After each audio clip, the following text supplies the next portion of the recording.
Hello and welcome to my channel. I hope that everyone has been doing well. So today I wanted to open up a little bit about finding out that I had a dissociative disorder. And I kind of want to preface this video with something, and that is that previous to finding out that I had this condition, I didn't really fully believe in DID. And what I mean by that is that I didn't necessarily believe that the people who claimed that they had it were faking it, but that it was a different condition, or that, maybe it was like histrionic personality disorder or some type of schizophrenia. And I realize now that that was just sort of rooted in my ignorance, and I think that it has kind of been an interesting journey going from that sort of frame of mind to realizing that this is what I'm struggling with.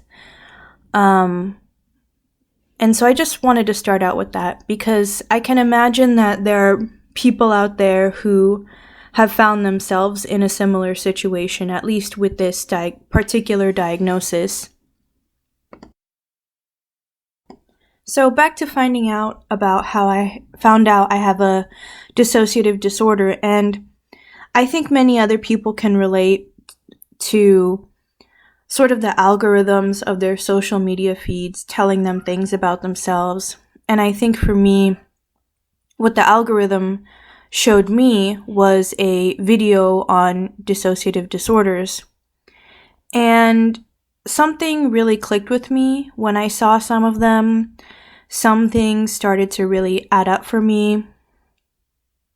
In particular, not specifically the memory loss, because I don't have complete amnesia, but just sort of forgetting little things here and there in ways that were fundamentally kind of abnormal.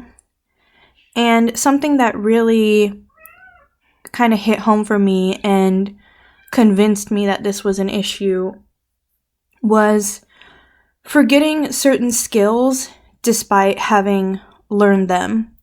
And that is that sometimes when I change interests or change hobbies, unlike someone with, say, like autism who has a special interest, whenever I switched hobbies, it was like I changed. Like everything, not everything about me, but just a lot changed. And my memory of the knowledge of many of the skills, it was almost like it just disappeared, and it didn't really fully make sense to me. I thought, okay, maybe I have memory loss from PTSD and I just can't really retain information that well. But now I know that it was because I was switching. And when I first heard that, the idea that like my personality had switched, it was incredibly terrifying. And now I'm at a point where that's no longer the case, but I think I'm wondering if anyone else has ever had that experience as well, or came to that conclusion through that particular fact. Another thing that really struck me was that people would frequently say that I would do or say things that I remember being sort of present with. Now I know it's called co-consciousness, and I remember being sort of present when they were arguing with me, but I just didn't really remember saying those things. I thought, okay, I never said that, but I didn't want to say anything because I thought, okay, maybe I said something without realizing it, and I don't want to gaslight them if that's what I actually said. And now I know, again, that that was a different alter. That wasn't at least the one that you're listening to right now. And so that was another sign to me that something was off, and something else that made me consider that I potentially had a dissociative disorder. Something else that wasn't necessarily in the videos or a few of the articles that I read was that my entire life, my handwriting has always switched. I have maybe 3 or 4 styles of handwriting at the moment, or at least that I can recall. And I thought, maybe it's because I'm emotionally unstable. For most of my life, I've known that I've had traits of BPD. And so I thought, okay, maybe it's because I'm kind of emotionally volatile that I have these different styles of handwriting. And at least now I can explain it as being different alters or facets of myself. And so that's something else that I'm wondering if other people with dissociative disorders have experienced, and something that I thought was fairly interesting. And so last but not least, I wanted to mention age regression. When I first started thinking about it and thinking about age regression, I thought about it kind of through the framework of BPD, because I know that people with BPD do have age regression as well. And I believe that I have BPD as well, a BPD comorbidity.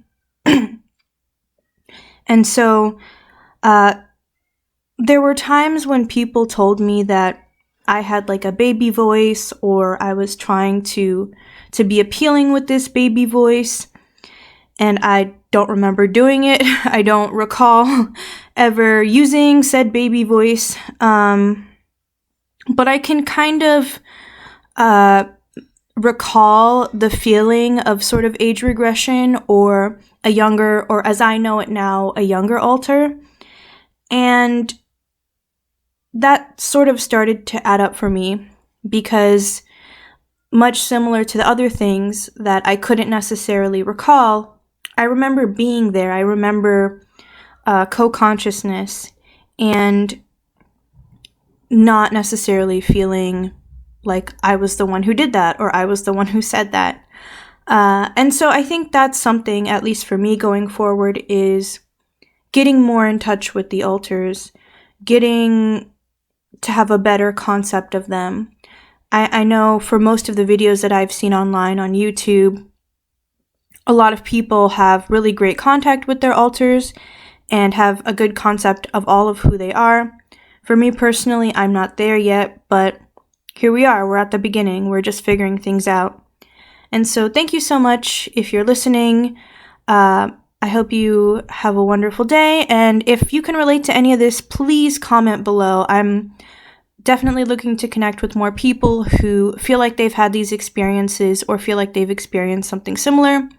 And again, as another disclaimer, this is not a medical journal. This isn't medical advice or anything professional. And that's all. Have a wonderful day.